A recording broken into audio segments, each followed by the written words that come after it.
안녕하세요. 저는 현재 병원에서 일을 하고 있는 간호사입니다. 저는 8년 동안 결혼 생활을 했었는데요. 결혼할 때 가장 많이 들었던 말은 시집 잘 간다 였어요. 그때 당시엔 저도 그 말에 동의를 했고요.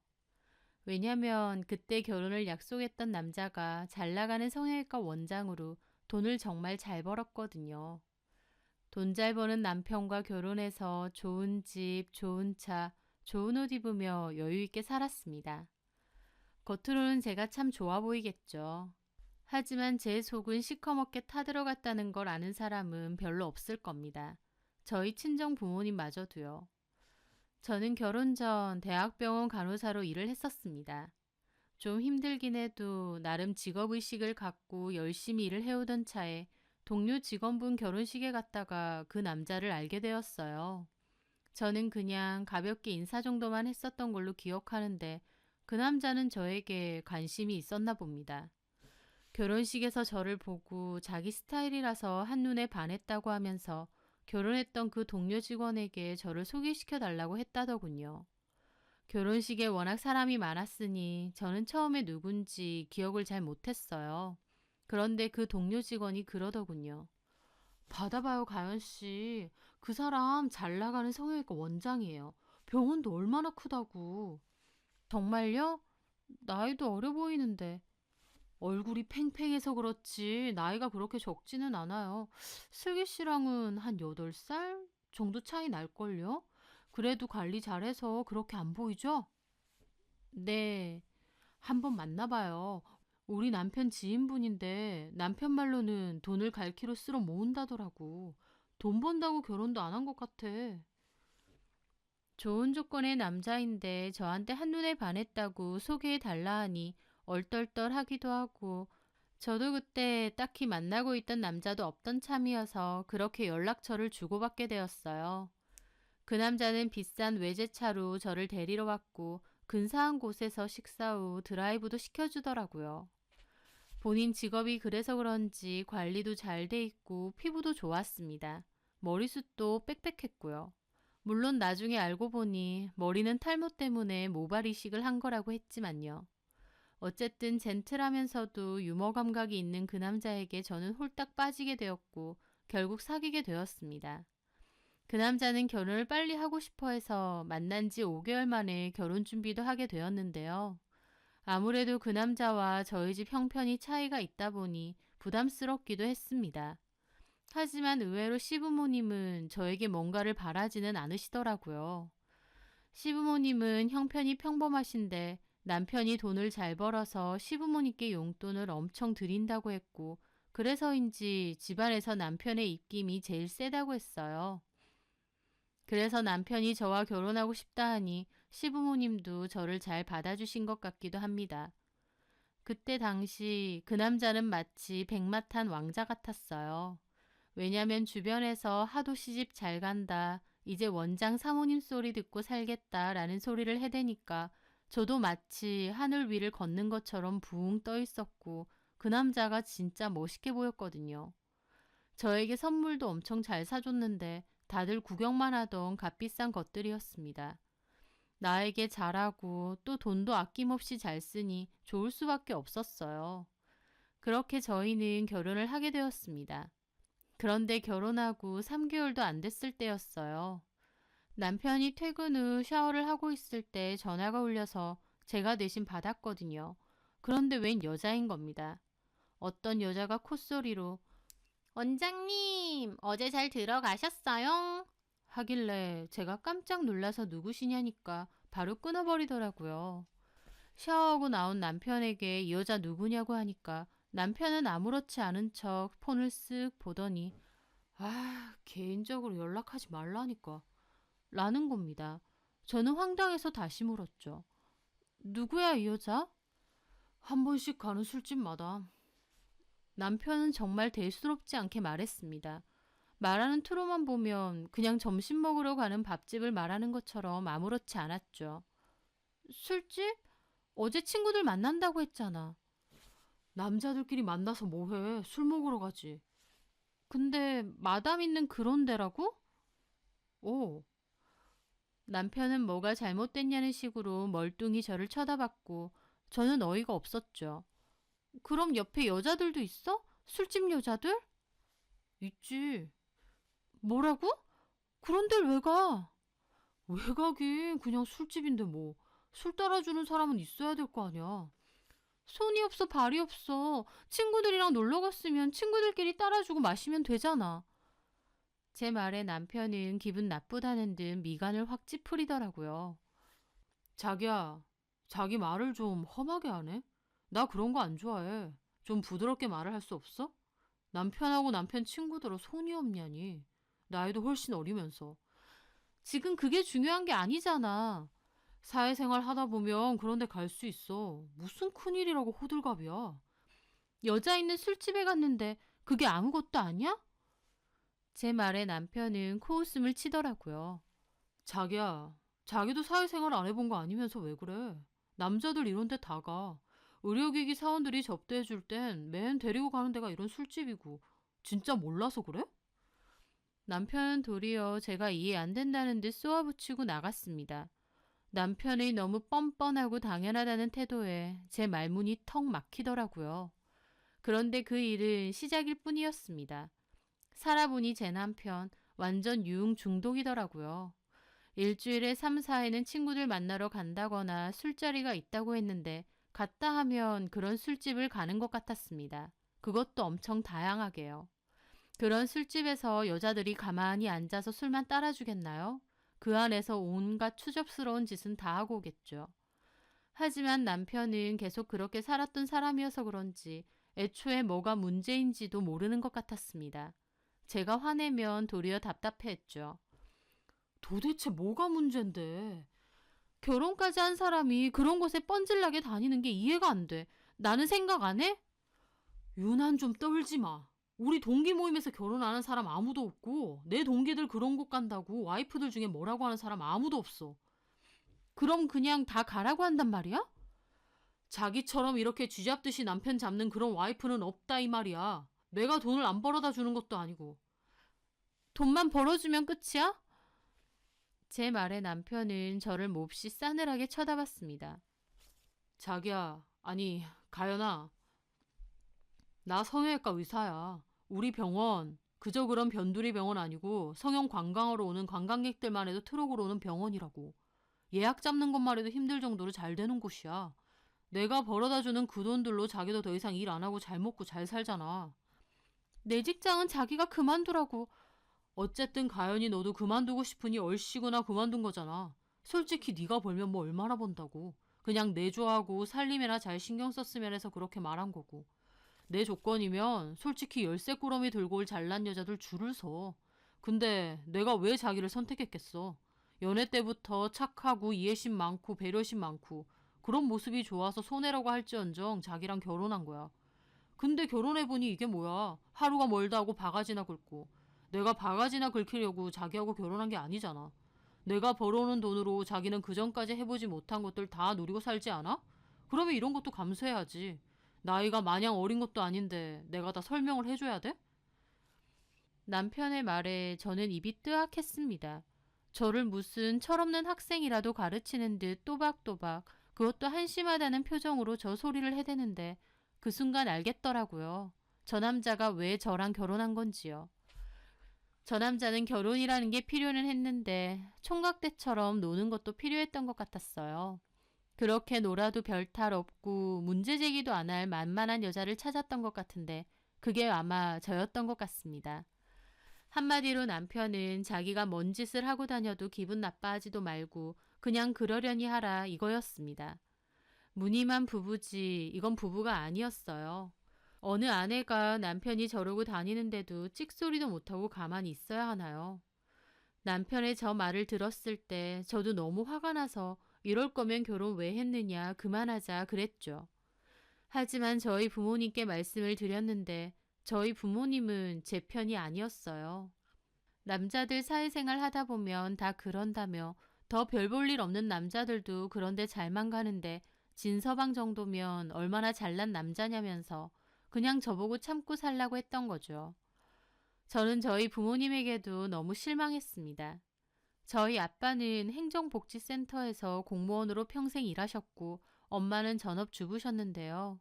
없이 산 것도 아니지만 그렇다고 풍족하게 산 것도 아니었어요. 그냥 평범한 집안이었죠. 그런데 부모님은 제가 그 남자와 결혼한다고 하니 몹시 기뻐하셨습니다.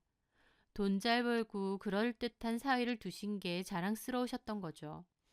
결혼하고 얼마 안 돼서 아빠 생신이셨는데 남편이 500만 원이 넘는 안마의자를 바로 보내드리더라고요. 역시 통이 다르다며 부모님도 엄청 좋아하셨어요. 게다가 주변에다 자랑하기도 좋으셨던 거겠죠. 그런데 제가 결혼하고 반년도 안 돼서 갈라서고 싶다느니 어쩌느니 하니 오히려 저희 부모님은 저더러 유난 떨지 말라고 이혼은 절대 안 된다고 하시는 겁니다. 참 외롭더라고요. 그래도 저희 부모님이 제 마음을 조금은 알아주실 줄 알았는데 단호하게 이혼은 안 되고 남들 다 그러고 사니까 참고 살라고 하신다는 게요. 돌아갈 곳이 없다는 게 이런 거구나. 제 처지를 여실히 알게 된 거였죠. 남편이 저에게 대놓고 자기가 하고 다니는 짓에 대해서 신경 쓰지 말라고 엄포를 놓았는데도 저를 면전에서 개무시하는 행동인데도 저는 이혼하자고도 못했습니다.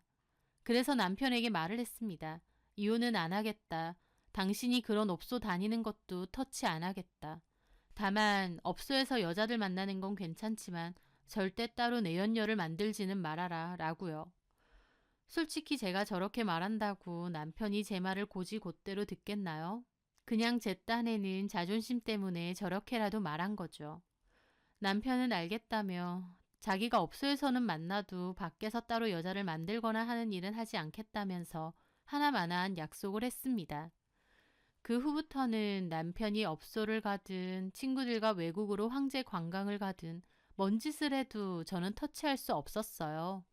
집으로 오지 않아도 밤늦게 연락 한 통이 없어도 저는 남편에게 따지지도 못했습니다. 껍데기만 아내였으니까요. 어떻게 보면 저도 비겁했죠. 그 자리를 박차고 나오기엔 아까웠던 거니까요. 결혼하고 나서 제가 누리던 것들을 포기하기 싫었던 것 같습니다.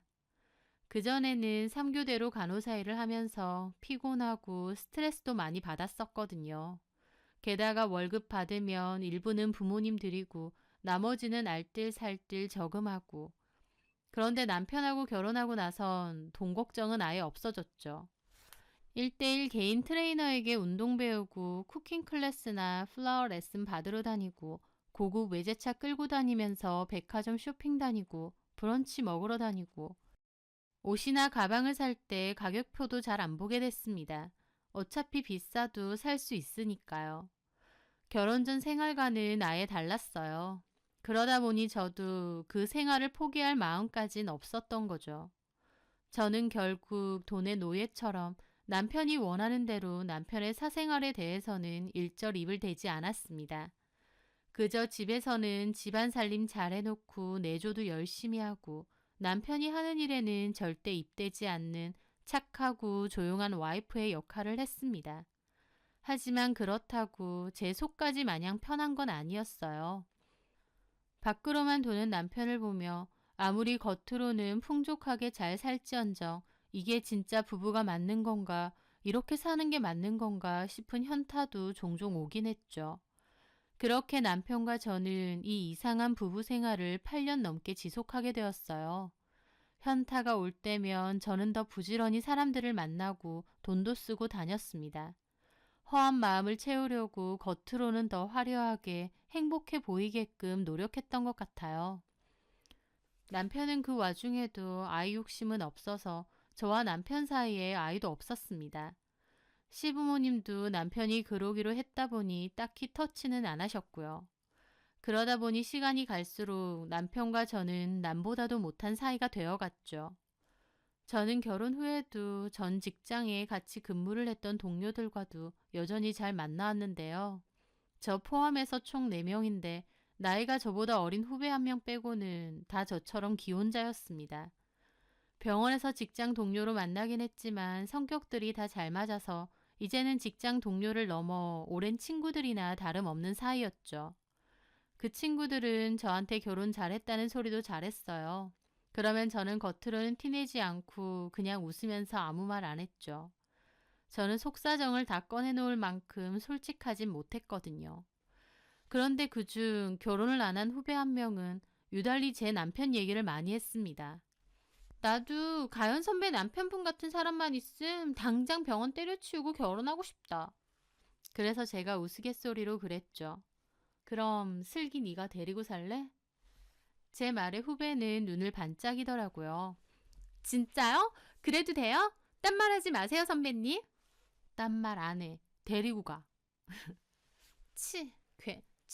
괜히 그러시네. 근데 선배님, 이 가방 새로 사신 거예요? 이거 엄청 비싼 거잖아요. 게다가 돈이 있어도 못 사는 거라면서요. 아무한테나 안 팔아서? 혹시 선배 이 브랜드 VIP예요? 아, 나 아니고 우리 남편이 그 브랜드를 좋아해. 어머, 진짜요? 대박이다. 그래서 선배 남편분이 사주신 거예요? 저는 떨떠름한 기분을 물리치고 애써 웃으며 말했죠. 신상이라고 하나 사주더라고. 직접 사오신 거예요? 와, 진짜 멋지다. 후배는 제 가방을 한참이나 들여다봤어요. 하지만 저는 입이 참 쓰더라고요. 왜냐고요? 남편은 그 브랜드에서 가방이나 지갑, 스카프 등을 잘 샀어요. 제 것이냐고요? 아니요. 아마 본인이 가는 술집들 마담이나 아가씨들에게 기분 낸다고 사주는 선물들이겠죠. 그런 걸 잘 사주다 보니 VIP까지 된 것 같은데 매번 그런 여자들한테만 사주기 미안하니까 제 것도 하나 사준 겁니다. 이런 자세한 얘기까진 안 하지만 저도 남편과 오랫동안 살다 보니 이제 눈치 백단으로 척하면 척이 다 됐어요. 참 씁쓸하게도 말이죠. 그렇게 지내오던 어느 날 남편은 부쩍 집에 안 들어오는 날이 잦아졌습니다. 겉으로는 그러든가 말든가 하면서도 솔직히 기분이 좋을 순 없죠. 또 어떤 술집 여자랑 뒹굴고 있을까라는 생각도 있고요. 무뎌졌다고 생각하면서도 한편으론 이렇게 사는 게 아닌 것 같은데 비참함이 몰려왔습니다. 그러던 어느 날이었어요. 운동을 끝내고 후배가 전화가 왔더라고요. 저희 동네에 왔는데 커피나 한잔 하자고요. 저는 알겠다면서 씻고 나가서 후배를 만났습니다. 후배는 몇 달 못 보던 사이에 더 예뻐져 있더라고요. 운동 갔다 오셨어요? 음, 선배 필라테스 하신다고 했나? 맞아. 그래서 선배는 결혼하고서도 이렇게 몸매도 좋고 관리를 잘하나 봐요. 애기를 안 낳아서 그런 거지 뭐. 근데 선배는 왜 애 안 낳아요? 글쎄, 딱히 안 생기네. 병원 가보셨어요? 뭐 생길 때 되면 생기겠지. 그나저나 슬기 너 더 예뻐졌다. 실은요 선배, 저 시술 조금 받았어요. 어머 정말? 네, 선배 남편분께서 하시는 병원요. 나한테 말하지. 그럼 싸게 해줄 텐데. 어차피 가서 직접 말했어요. 그랬더니 선배 남편분, 아니 원장님께서 알아서 싸게 해주시던데요. 그리고 엄청 신경 써주셨어요. 그랬어? 그때 결혼 후에는 본 적 없잖아요. 근데 오랜만에 뵀는데도 여전히 잘생기고 관리도 잘했는지 피부도 저보다 좋으시던데요. 본인 관리 열심히 하는 사람이야. 저는 웃으면서 커피를 마시다가 우연히 후배의 가방을 보게 되었죠. 어? 못 보던 가방이네? 새로 샀어? 예쁘다. 예쁘죠, 선배? 저 맨날 같은 가방만 들고 다녔잖아요. 원래 들고 다니던 것도 명품이었잖아. 월급 한 푼 두 푼 모아서 겨우 산 거였잖아요. 그래서 그것만 주구장창 들고 다녔고요. 그럼 그건 뭔데? 누가 사준 거야? 제 말에 후배가 싱긋 웃더라고요. 남자친구가요. 어머 정말? 남자친구 생겼어? 저번엔 그런 말 안 했잖아. 그 뒤에 생겼거든요. 어떤 사람이야? 매너 있고 재밌고 괜찮은 사람이에요. 어머나, 소개 한번 시켜줘. 곧 국수 먹는 거 아니야? 그럴 수 있도록 노력해보려고요. 저는 후배에게 남자친구가 생겼구나 싶어서 기뻤습니다. 늘 외롭다며 어디 괜찮은 남자 없냐는 소리를 달고 살았던 친구인데 남자가 생겼다고 하니까요. 게다가 만난 지 얼마 안 됐는데도 저 비싼 가방을 턱턱 사줄 정도면 능력도 뛰어난 것 같았죠. 후배가 진심으로 좋은 사람을 만나길 바랬습니다. 저한테는 동생이나 다름없이 친근한 후배였거든요. 그런데요, 그렇게 생각한 건 저만의 생각이었던 것 같아요. 왜냐면 그 후 저는 생각지도 못한 진실을 마주해야 했거든요. 시부모님께서 하루는 남편과 저더러 고모님이 입원해 계시는 병원에 좀 들려보라고 하셨어요. 그래서 남편과 저는 같이 차를 타고 고모님이 계시는 병원 근처에 가게 됐는데 남편이 병원 근처에서 길을 좀 헤매게 되었습니다. 그래서 조수석에 있던 제가 급하게 남편 폰에 있는 모바일 내비게이션으로 병원을 찾아보게 되었어요. 그런데 내비게이션 검색창 밑에는 자주 찾는 주소들이 찍혀 있는데요. 그중 하나가 유독 눈에 띄더라고요. 주상복합 오피스텔이었는데 그곳은 제가 아는 곳이었습니다. 바로 친한 후배인 슬기가 사는 곳이었기 때문이죠. 부모님 댁에 살다가 독립을 했다고 했었고 저와 동료들도 집들이 겸 찾아간 적도 있었어요. 제가 공기청정기 선물한다고 그 주소로 택배를 보낸 적도 있었고요. 후배의 주소가 왜 남편의 내비게이션 자주 찾기 목록에 있는 건지 저는 잠깐 멈칫했습니다. 뭐해? 빨리 안 찾고. 어? 어. 저는 일단 검색창에 고모님 병원을 검색해서 남편에게 돌려주었어요. 남편은 폰을 보면서 병원을 찾아갔고요. 겉으론 티 안 냈지만 속으로 말도 못하게 심란했습니다. 후배 집 주소를 왜 남편이? 하고 말이죠. 그날 밤 저는 남편이 잠들길 기다렸다가 일어나서 폰을 몰래 들고 거실로 나왔습니다. 그전에도 남편이 그렇게 유흥생활을 즐기고 다녔음에도 저는 한 번도 남편의 휴대폰을 뒤져본 적이 없었어요. 하지만 이건 좀 다른 문제였죠. 제 후배의 집 주소가 남편 폰에 찍혀 있었으니까요. 그렇게 남편 폰의 카톡이나 문자 등을 뒤져보고 나서 어렵지 않게 찾을 수 있었습니다. 바로 후배와 남편이 나눈 대화들을요. 제일 상단으로 올려서 두 사람이 처음 나눈 대화를 보았는데 후배가 제 남편 병원에서 시술을 받았다고 했을 때가 처음이었어요. 그때부터 두 사람의 만남이 시작된 것 같았죠. 원장님, 시술 너무 감사해요. 진짜 만족합니다. 너무 예쁘게 잘 됐어요. 본판이 워낙 미인이다 보니. 원장님도 참. 원장님, 혹시 따로 시간 나실 때 제가 커피라도 한 잔 사고 싶은데 괜찮으세요? 시술한 거 너무 마음에 들어서요. 저는 커피는 잘 안 마십니다. 술 팔아서. 어머, 실은 저도 커피보다는 술이에요. 제가 잘 아는 바가 있는데 한번 가보실래요? 분위기 정말 좋거든요. 좋죠. 혹시나 해서 말씀드리는데 가연이 언니한테는 말 안 하셔도 돼요. 제가 말할게요. 그렇게 대화를 시작했고 그 만남 이후 두 사람은 수많은 대화를 나눴습니다. 연인 사이에서 나눌 법한 그런 대화들이요. 그걸 보는데 속이 참 메스껍더라고요. 남편 놈은 말할 것도 없고 후배에게도 이루 말할 수 없는 역겨움이 올라왔습니다. 그렇게 모임에서 만나면 저보다 더 제 남편 얘기를 하면서 궁금해하고 저보고 결혼 잘했다고 만날 때마다 그러더니 제 남편 같은 남자 만나고 싶다고 했던 게 진심이었나 봅니다. 기억 후 남편 병원까지 찾아가서 만난 걸 보니까요. 참 그 근성을 대단하다고 해야 할지 남편 놈도 똑같죠. 와이프 직장 후배가 왔으면 가격 할인이나 잘해주고 시술이나 잘해줄 것이지 툭 하고 찔러대는 거에 조금의 망설임도 없이 홀랑 넘어가서 바람질을 하는 게요. 그 정도 남자인 줄은 잘 알았지만 다시 한번 절절히 실망했다고나 할까요? 아무리 허울뿐인 약속이라고 해도 따로 내연녀를 만들거나 하지는 않겠다고 해놓고 보란듯이 제 후배랑 이러고 있으니 저는 그 후로도 한참이나 남편 폰을 이리저리 뒤져보았어요. 그날 잠 한숨 못 자고 많은 생각을 했습니다.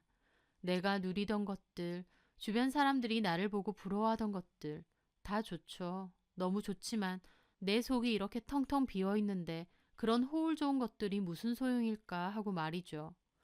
남들도 다 이러고 산다. 더 별 볼 일 없는 남자도 바람피는 남자 많다 라면서 정신승리하고 살았지만 내가 원하는 게 이런 게 맞나 현타가 심하게 왔습니다. 빈 껍데기인데다 나를 대놓고 무시하는 남자랑 사는 인생에서 나한테 남는 게 뭘까라는 생각을 말이죠. 차라리 좀 없이 살아도 혼자 자유롭게 사는 게 훨씬 낫지 않나 싶기도 했고요. 그렇게 수많은 생각을 했던 밤이 지나갔습니다.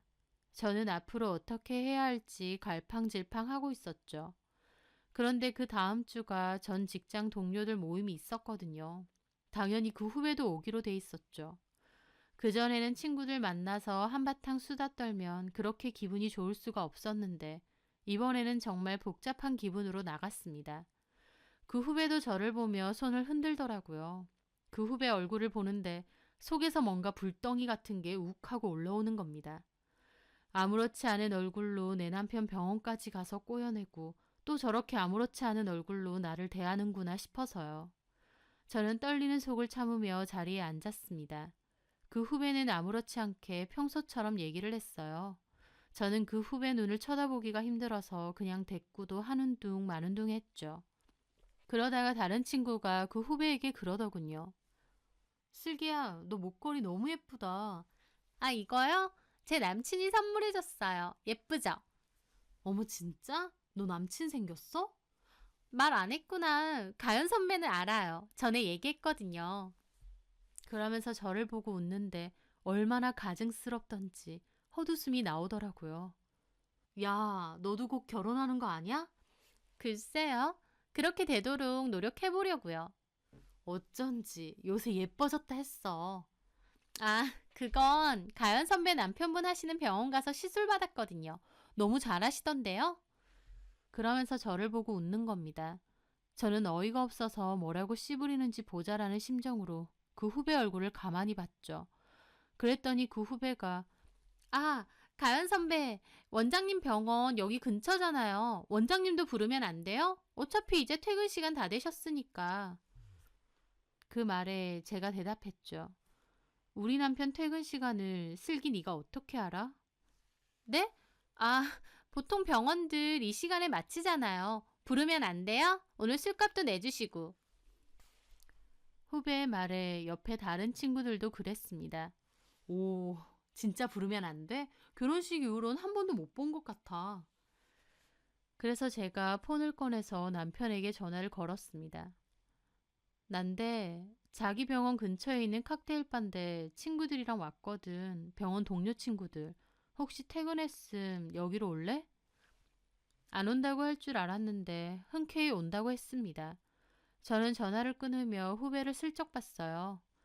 후배는 아마 먼저 남편하고 어떤 이야기가 되어 있었던 건지 의기양양한 표정을 짓고 있더라고요. 그걸 보는데 저도 참고 있던 심지가 뚝 끊기는 것 같았죠. 이 파렴치한 것들을 어떻게 해야 할까 싶었습니다. 오신대요? 어. 와, 그러면 우리 더 시켜도 되겠다. 돈 잘 버는 원장님이 사시는 거니까. 그래도 되죠, 선배. 저는 그 말에 정색을 하며 말했습니다. 네 맘대로 할 거면서 나한테 묻기는 뭘 물어? 제 말의 분위기는 찬물을 끼얹은 듯 조용해졌죠. 저는 여태까지 한 번도 그렇게 말을 한 적이 없거든요. 제 굳은 얼굴에 후배도 얼떨떨해 하더라고요. 네? 슬기 네 남친도 불러봐. 궁금하다. 어떤 사람이야? 저번엔 명품 가방 사주고 이번엔 목걸이 사주고 능력 좋은가 보네. 어떤 사람인지 불러봐. 제 말에 옆에 있던 친구도 맞장구를 쳤어요. 맞아. 불러봐. 궁금하다. 하지만 후배는 표정이 굳더라고요. 그래서 제가 물었죠. 못 부르겠어? 왜? 혹시 가정 있는 사람이야? 저는 웃으면서 그렇게 물었고 옆에 친구들은 깜짝 놀라서 저를 당기더라고요. 왜 그래 슬기한테? 아니, 내가 들은 게 있어서.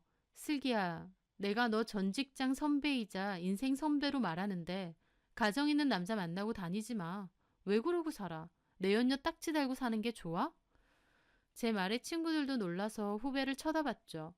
후배는 얼굴이 뻘개져서 저를 노려보더라고요. 무슨 소리 하세요? 무슨 가정 있는 남자요? 맞잖아. 아니면 불러보든가. 아, 부를 필요 없나? 이미 오고 있어서? 그게 무슨 소리야? 얘 우리 남편이랑 바람났어. 작정했는지 아예 우리 남편 병원 가서 시술 받으면서 커피 마시자고 카톡 보냈더라. 우리 남편 좋다고 거기 넘어갔고 날짜 보니까 한 석 달은 넘은 것 같아. 그 말에 친구들 입이 떡 벌어져서 슬기를 쳐다봤죠. 진짜야? 야, 이슬기, 너 가연이 말이 진짜야? 후배는 당황해서 아무 말도 못하더라고요.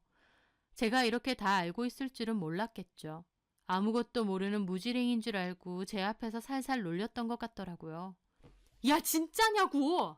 이거 말 못하네. 진짠가 봐. 뭐 이런 미친년이 다 있어. 허구한 날 가연이한테 선배 부러워요 이지랄 하더니 진짜 가연이 남편한테 꼬리 쳤다고?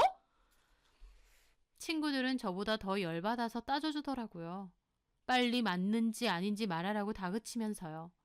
그 후배는 당황한 얼굴로 눈알만 굴려대다가 오히려 뻔뻔하게 말하더군요. 맞다면 어쩔 건데요. 저는 코웃음만 났습니다. 그래요. 나 원장님이랑 만나요. 근데요, 선배. 들어보니까 선배 완전 원장님하고 남하고 다를 것 없다면서요? 잠도 안 잔다고 하던데요? 그게 무슨 부부예요? 인연이 미쳤나? 야, 잠을 자든 말든 네가 뭔데 남의 남편하고 놀아나? 노란한 거 아니거든요? 원장님이 선배랑 헤어지고 저랑 살고 싶다고 했거든요? 솔직히 저도 원장님 좋아요. 원장님이 원한다면 같이 살고 싶고요. 이혼 될 때까지 기다려줄 수도 있어요.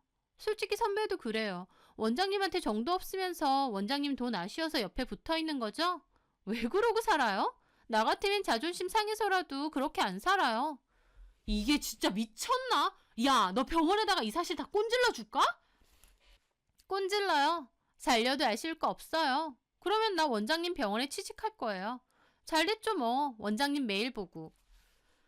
후배는 제 친구들이 합세해서 따지니까 도리어 제 약을 올리더라고요. 막상 본색을 드러내니 정말 저질스러운 인간이었죠. 하지만 저는 담담하게 웃으며 말했습니다. 근데 슬기야, 지금 병원에서 잘려도 원장님 병원은 못 갈 거야. 제 말에 친구들과 후배가 어리둥절한 얼굴로 저를 쳐다보더라고요. 저는 말했죠. 왜냐면 그 병원에는 이미 너보다 오래된 다른 내연녀가 있거든. 그 말에 후배는 눈이 동그래지고 친구들도 이게 무슨 일인가 싶어 서로를 쳐다보더군요. 저는 폰에서 여자 사진을 꺼내 보여주며 차분하게 말했습니다.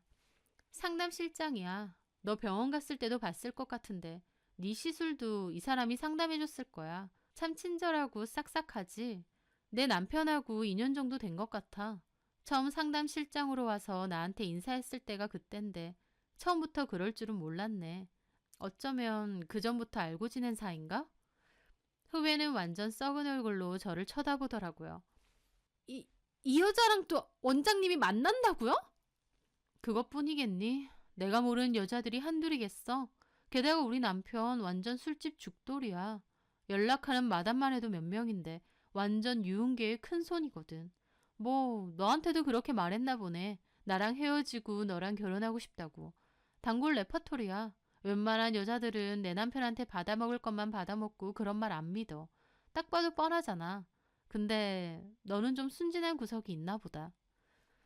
저는 폰에 상담실장 사진을 보여주며 말했죠. 근데 이 여자한테는 좀 진심인 것도 같아. 한 여자를 2년까지 만난 적은 없는 것 같은데 잘 질려하거든.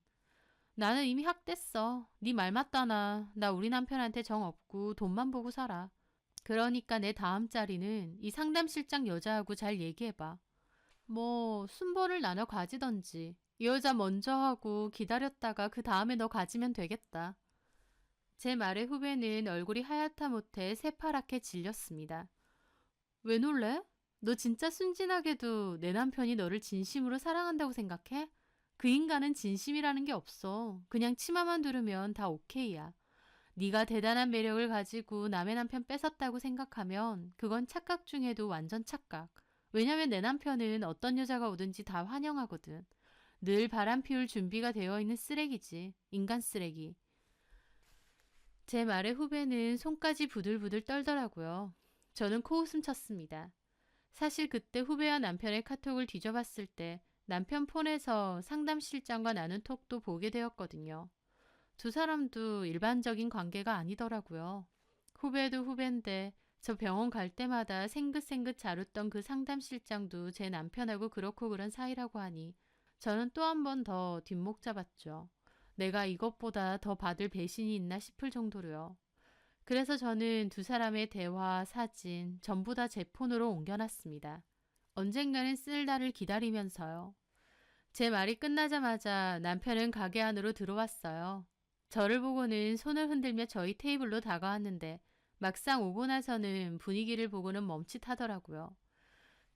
그리고 친구 2명도 정말 쓰레기 보듯이 보고 있었고 그 후배는 정말 남편을 씹어 먹기라도 하듯 화가 나서 노려보고 있었거든요. 남편은 움찔하더니 태어난 척 말하더군요. 안녕하세요. 오랜만에 뵙네요. 그러더니 저를 보는 겁니다.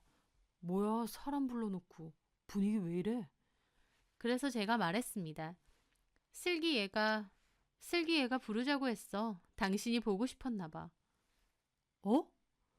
그 말에 남편은 당황한 얼굴로 후배를 봤는데 후배 걔가 일어나더니 갑자기 남편 싸대기를 있는 힘껏 날리는 겁니다. 남편은 무방비 상태로 있다가 그대로 싸대기를 맞고 바닥에 철푸덕 넘어졌어요. 거기 있던 주변 사람들 다 쳐다봤죠. 남편은 뺨 맞고 놀라서 화를 냈습니다. 뭐 하는 짓입니까? 병원에 그 상담실장 기집애하고 2년 동안 만났다고?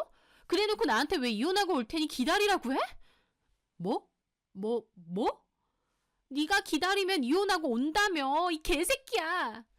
그러면서 후배가 갑자기 남편 머리채를 잡았어요. 저도 후배가 그렇게까지 폭주할 줄은 몰랐습니다. 후배가 남편 머리채를 잡자 남편은 몹시 당황하면서 손대라고 악을 쓰더라고요. 야, 안 나? 미쳤나 이게 진짜. 못나 이 새끼야. 나라고. 이거 다 이식한 건데. 야!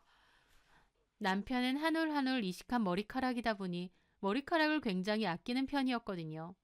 그런데 그걸 슬기가 붙잡았는데 강제로 슬기를 떼어버리면 머리털까지 뽑힐까봐 이러지도 저러지도 못하더라고요.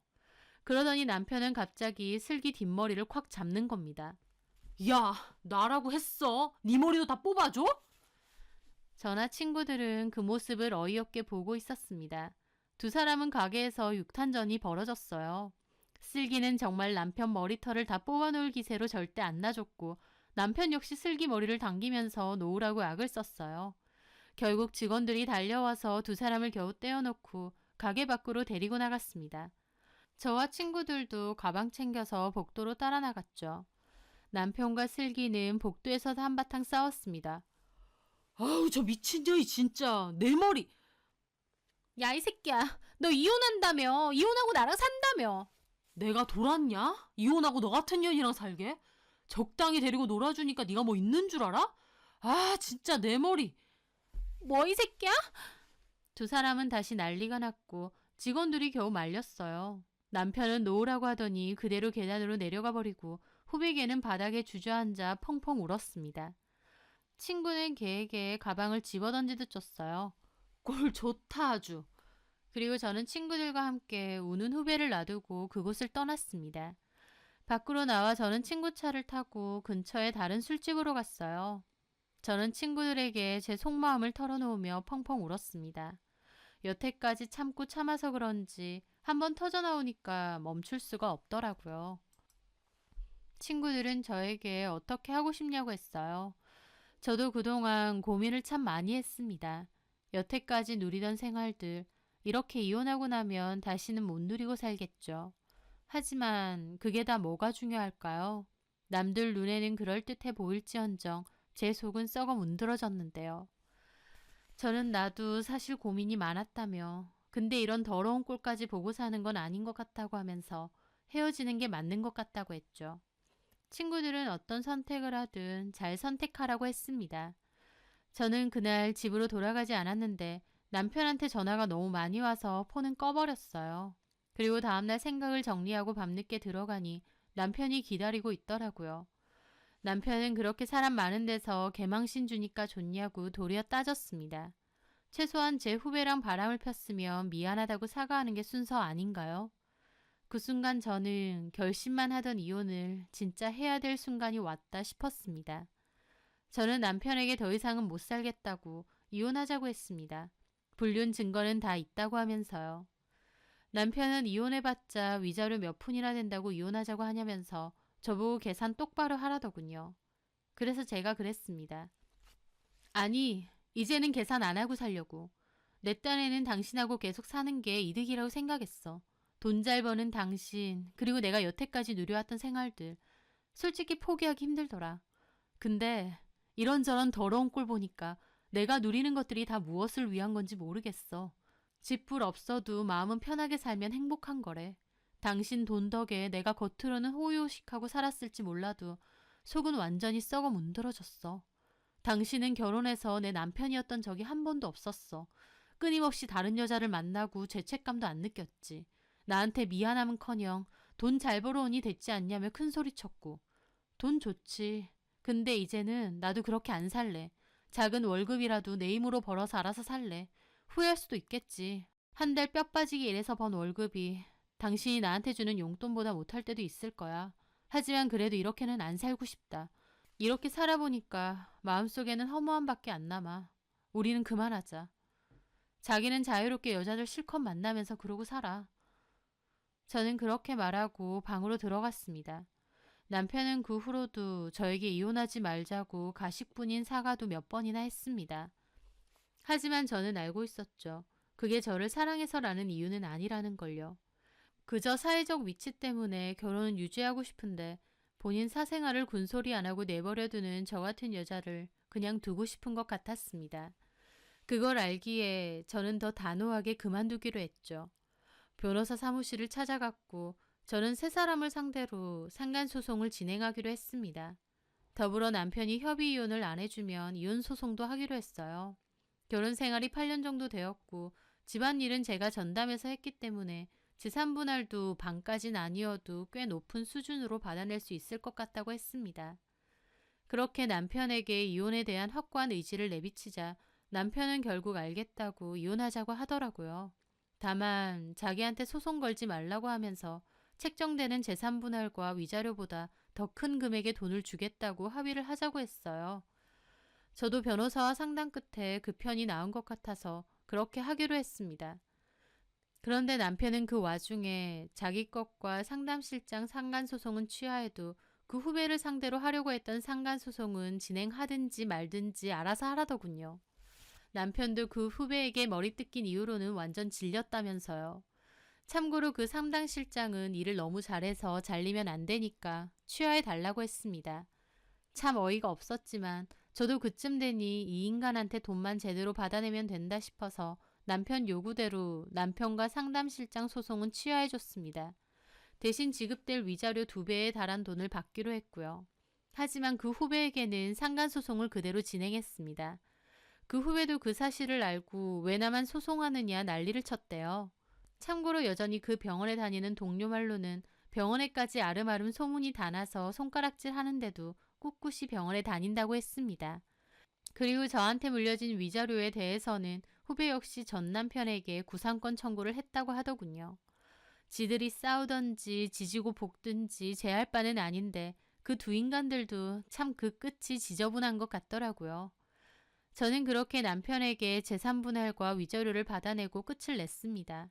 참 허무하기도 하면서도 또 홀가분하기도 하더라고요. 그 돈은 제 남은 삶의 미천이 될 테니 통장에 잘 넣어두고 저는 친구의 소개로 한 병원에 들어가게 되었습니다. 그곳에서 저는 다시 일을 시작했죠.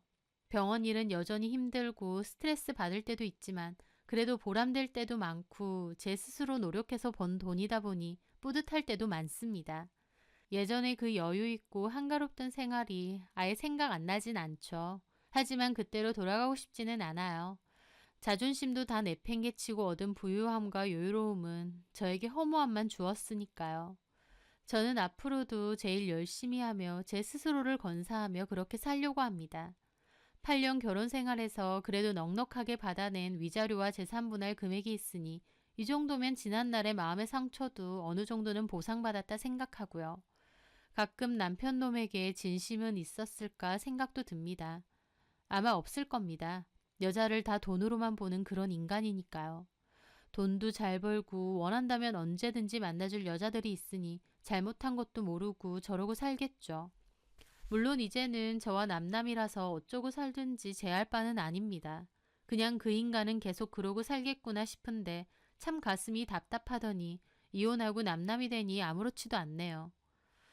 비로소 늘 마음을 짓눌리던 무언가에서 해방된 기분입니다.